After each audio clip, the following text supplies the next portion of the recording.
नमस्कार मित्रांनो, जय महाराष्ट्र. महाराष्ट्राच्या राज्याच्या राजकारणातून अत्यंत दुःखद बातमी जाणून घेऊयात संपूर्ण अपडेट. तत्पूर्वी चॅनलला नवीन असाल तर चॅनलला सबस्क्राईब करा आणि बेल आयकॉन नक्की प्रेस करा.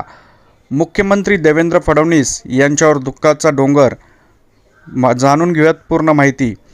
मुख्यमंत्री देवेंद्र फडणवीस म्हणाले, राज्यपाल म्हणून पद्मश्री डॉक्टर डी.वाय. पाटील यांनी 3 राज्यांची जबाबदारी पार पाडली आहे. त्यांच्यासारखे नेते आपल्यातून निघून जाणे ही महाराष्ट्रासाठी सर्वात मोठी हानी असल्याचं त्यांनी सांगितलेलं आहे.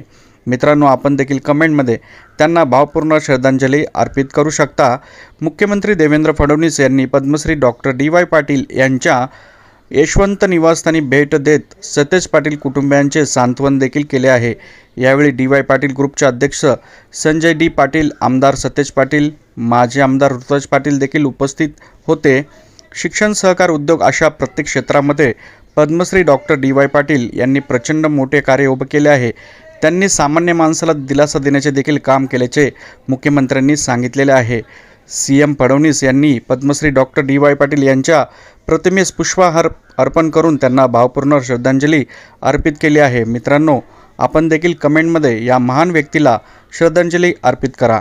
जय महाराष्ट्र.